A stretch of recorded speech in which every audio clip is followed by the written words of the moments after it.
السلام عليكم، عاملين ايه؟ فيديو جديد من الريف التركي، الحياة الهادية النقية لسيدة ريفية من ريف تركيا. حياتها محمسة جدا، كلها نشاط، كلها عمل. ان شاء الله بإذن الله هيكون فيديو محمس جدا وممتع جدا. هنشوف تفاصيل كتير في حياتها اليومية، منتجاتها من أول الزراعة لحد التعبئة لحد نزولها الأسواق، أسرتها، يومياتها. إن شاء الله بإذن الله هيكون فيديو مميز. أنا مروة العسالي وهكلمكم النهاردة عن حياة سيدة ريفية من الريف التركي.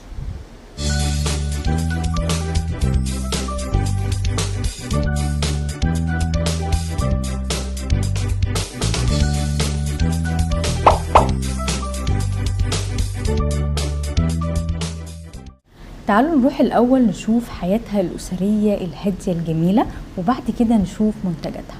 طبعا المجتمع الريفي ليه عادات وتقاليد أسرية مترابطة جدا وقوية، وده بيرجع لطبيعة العمل في الريف اللي هو طبعا أصله عمل تعاوني جماعي.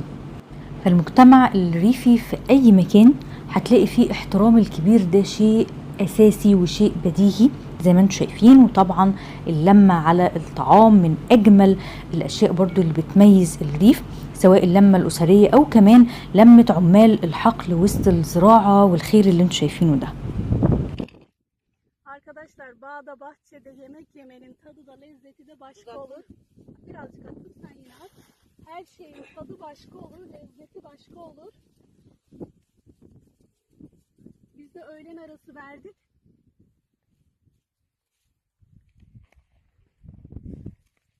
Geri git gari uzaktan çek.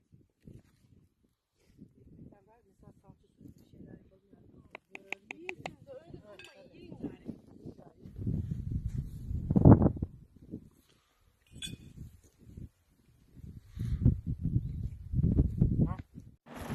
من مميزات الريف كمان هو ان المرأة الريفية بتشتغل في كل حاجة تقريبا في الريف. بتشتغل في الزراعة، بتشتغل داخل البيت وخارج البيت، بتشتغل في الأسواق اللي بتعرض فيها المنتجات بتاعتها ما شاء الله. والسيدة اللي معانا النهاردة نموذج رائع للمرأة الريفية بكل تفاصيل حياتها المليئة بالنشاط والحماس، ما شاء الله لا قوة إلا بالله.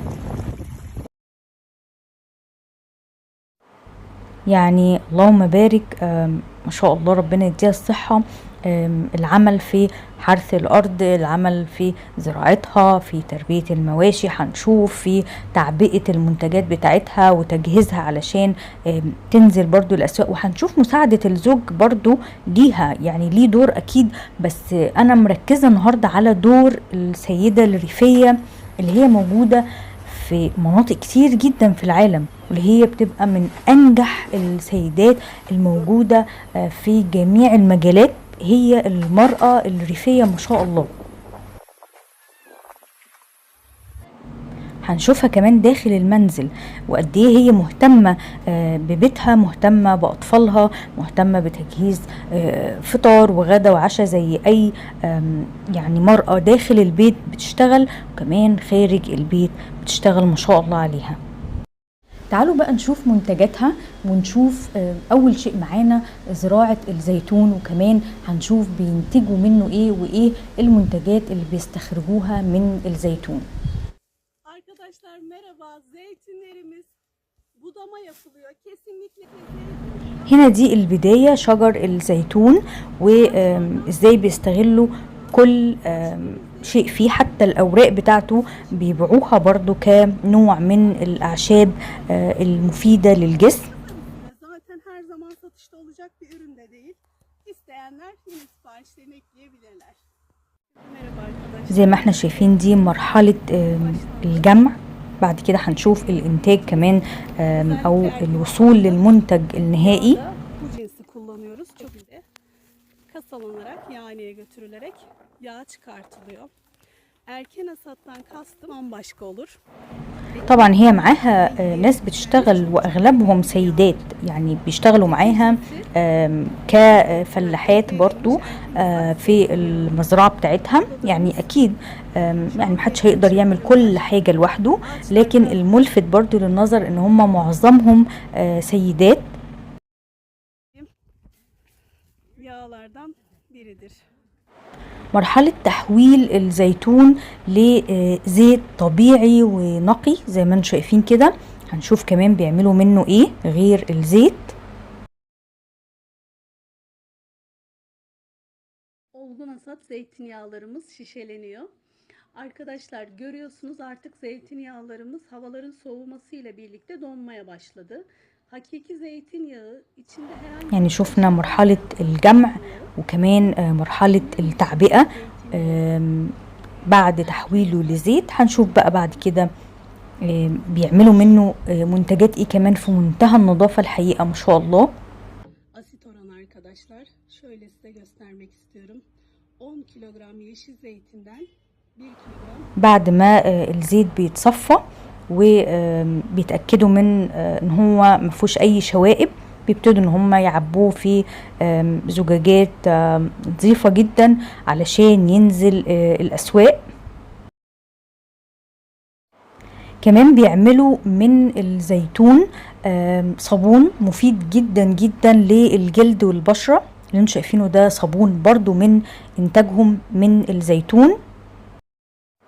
من منتجات الزيتون برضو هو تخليله ووضعه زي ما انتم شايفين كده في برطمانات وبرضو نزوله الاسواق. وكمان بيبيعوا منه اونلاين، الطلب عليهم اونلاين على السايت بتاعها ما شاء الله واسع جدا، ربنا يبارك لها ويزيدها. كمان بيزرعوا ورق العنب وبيعملوا منه منتجات كتير جدا. هم ما شاء الله بيستفادوا من كل حاجة، يعني ورق عنب، هنشوف كمان انتاج الزبيب، هنشوف كمان انتاج دبس العنب، حاجات كتير جدا يعني بينتجوها من شيء واحد. فهم عندهم الحقيقة استغلال لكل حاجة موجودة عندهم بشكل ممتاز. ده الحقل الخاص بورق العنب او بالعنب، يعني بيبتدوا ان هم يجمعوا ورق العنب وهنشوف طريقة تخزينه بالتفصيل لحد ما يوصلوه كمنتج نهائي ينزل الاسواق. Şu ilk filiz ucu dediğimiz yumuşacık yaprakları seçiyoruz ki salamurları da yumuşacık olsun, sarmaları da lokum gibi olsun diye.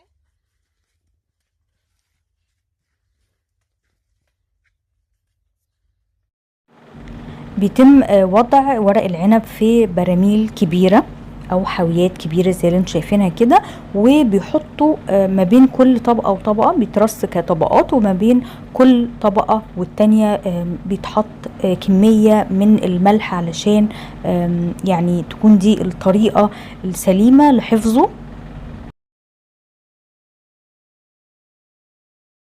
Üzerine suyunu dökeceğiz.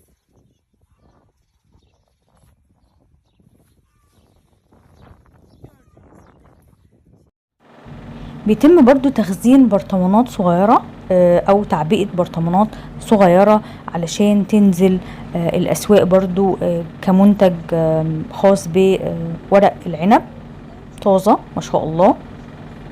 Soru çekmek zorunda kalıyoruz, sürekli video çekmek zorunda kalıyoruz aynı konuyla ilgili. Kuru basın yaprak demek salamur gibi. هنا الزوج بيقوم بوضع البرطمانات دي او المنتجات عامة في السيارة، وبيقوم بتوزيعها على الاماكن او العملاء اللي هي طلبت من السيدة ورق العنب او ايا كان المنتجات. يعني فكل واحد عارف دوره، كل واحد عارف يعني شغله ما شاء الله، يعني بمنتهى النشاط والجدية.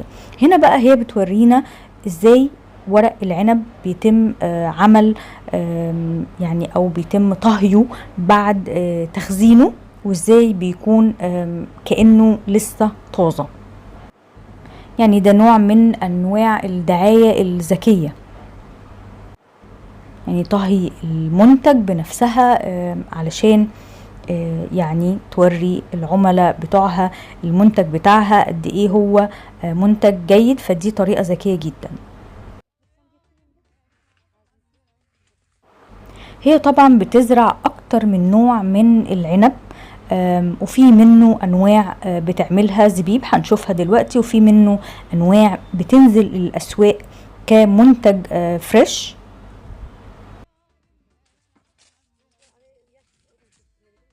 Beyaz üzümlerimiz kesildi, kurutuldu, gönderim başladı sizlere biliyorsunuz. Şimdi de son 10 gündür kara üzüm pekmezimiz kaynatılıyor. Pekmez yapım aşamalarını da sizlerle paylaşacağım ama bugün üzüm kesilirken bir görün istedim kara üzümlerimizi. Bu şekilde üzümlerimiz kesiliyor, yıkanıyor, sıkılıyor ve kaynatılıyor. Pekmez gerçekten yapımı çok zor ama verilen emeğe değecek şifalı bir ürün çıkıyor ortaya. Siparişlerinizi ekleyebilirsiniz.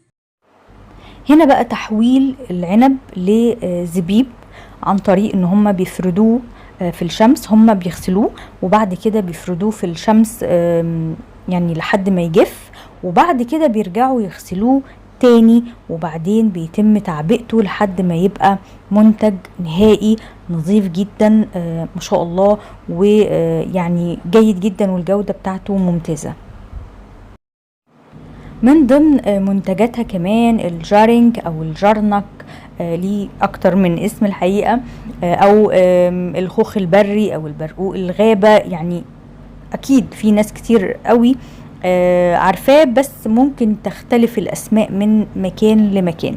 برضو بينتجوه وبيتم تعبئته وبينزل الاسواق ما شاء الله عليهم. يعني هنلاقي تنوع كبير جدا في منتجاتهم، وزي ما قلت لكم كله بيشتغل. حتى لو لقينا حد كبير في السن هنلاقيه برضو بيشتغل على قد جهده. تعالوا نشوف بقى منتجات اخرى بتزرعها. هي هنا بتزرع كل شيء تقريبا من الخضروات، يعني طماطم، بتنجان، فلفل بكل انواعه، هتلاقوا بسلة وهتلاقوا فاصوليا، وهتلاقوا كل حاجة ما شاء الله اللهم بارك بجودة عالية جدا. يعني في اهتمام رهيب بشغلها علشان تطلع جودة عالية جدا. هنلاقي كمان ورقيات بجميع انواعها، هنلاقي سبانخ وهنلاقي بقدونس وهنلاقي كزبرة وهنلاقي حاجات كتير جدا، جرجير، هنلاقي حاجات كتير جدا ما شاء الله عليها.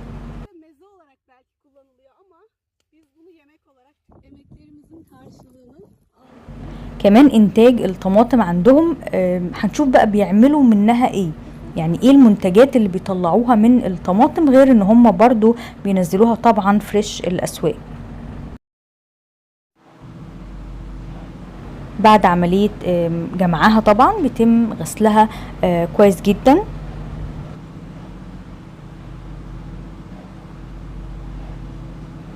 وبيقطعوها علشان يبتدوا بقى يشوفوا ايه المنتجات اللي هتبتدي ان هي تحول الطماطم لمنتجات اخرى زي الصلصة، زي الطماطم المجففة. بيعملوا الحقيقة اكتر من نوع، حتى في كمان خلطات بيعملوها وبيتم تعبئتها برضو في برطمانات وبتنزل الاسواق. طماطم متضاف عليها برضو خضروات تانية. دي كده عملية تجفيف الطماطم في الشمس.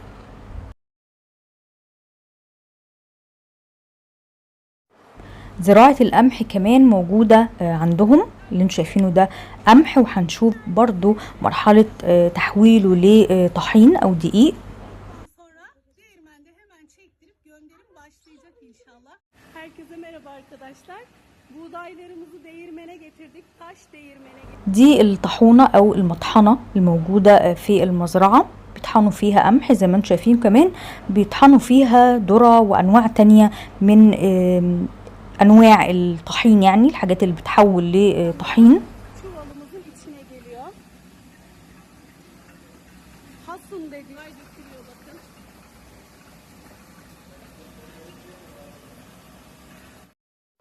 من أبرز المنتجات الموجودة في الريف التركي عامة هو إنتاج المكسرات بجميع أنواعها تقريبا. اللي احنا شايفينه ده الجوز أو عين الجمل، موجود عندهم كمان بندق، وموجود لوز، موجود مكسرات كتير جدا ما شاء الله عليهم.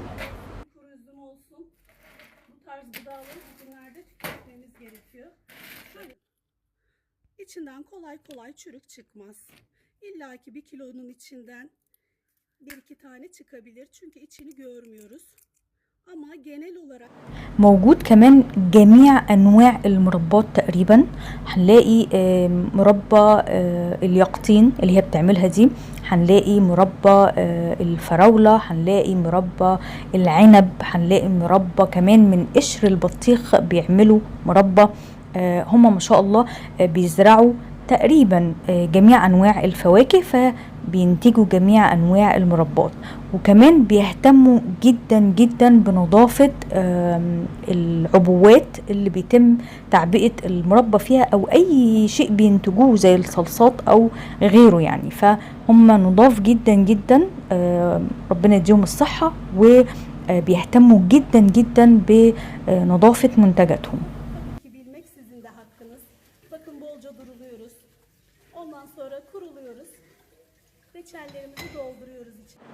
تعالوا بقى نشوف جانب آخر وهو منتجات الألبان. هم عندهم حرفة رعي موجودة طبعا، لكن عندهم كمان مزرعة للأبقار، وبيتم إنتاج جميع أنواع منتجات الألبان من سمن، زبدة، جبن، تقريبا كل حاجة. فتعالوا نشوف ايه هي منتجاتهم ونتعرف على المزرعة الخاصة بالأبقار. دي كده طريقة عمل الزبدة، خض الحليب علشان يتحول لزبدة فلاحي. بعد فصل الزبدة من اي مية فيها زي ما انتم شايفين كده، بيتم تعبئتها في بلاستيك نظيف بطريقة نظيفة جدا جدا.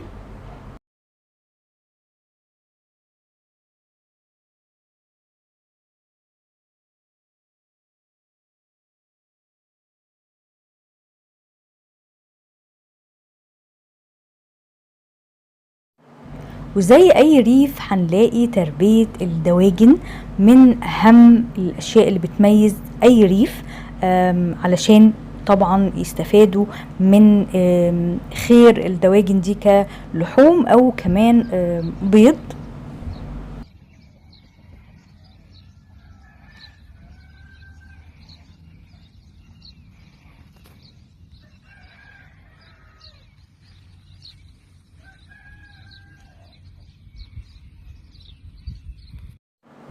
البيض البلدي الجميل الموجود في الريف من اجمل واطعم والذ الحاجات الموجودة هناك.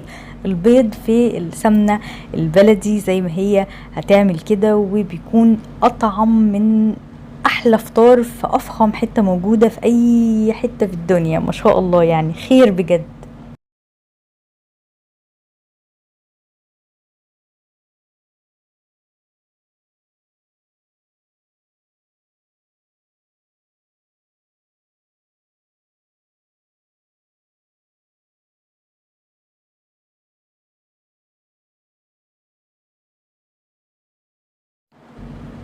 مش معنى وجود يعني عمل شاق ان احنا يعني ننسى نفسنا، ما نعملش حاجة كده لطيفة في يومنا. لا، هي هنا قاعدة مع صديقة الطفولة وبتقول ان المكان ده وقت الري بيكون فيه مية، المجرى اللي انتوا شايفينه ده، فمن وهي صغيرة بتيجي هي وصاحبتها يلعبوا في المية دي لحد ما يعجزوا، هيفضلوا برضو يعملوا كده. فدي من اجمل الحاجات اللي عجبتني جدا في الست دي، ان هي بتشتغل، بتهتم ببيتها، ما بتنساش نفسها، وبتستدعي ذكرياتها الجميلة وصديقتها معاها. ويعني من اجمل اللحظات اللي ممكن حد يعيشها ان هو يستدعي ذكريات الطفولة ويعيش حياته بشكل جميل ولطيف، ويعني ما ينساش نفسه خالص ويبقى كل حياته شغله بس. لا، زي ما انتم شايفين هي كمان تستمتع بحياتها وبتتبسط طبعا بيها. واخيرا بعتذر عن اي خطأ ممكن يكون ورد في الفيديو، اكيد غير مقصود. حاولت ان انا اعمل فيديو مميز يعجبكم، ومتشكرة جدا على متابعتكم الغالية ليا، واشوفكم باذن الله قريب جدا. استنوني، استودعكم الله، والسلام عليكم.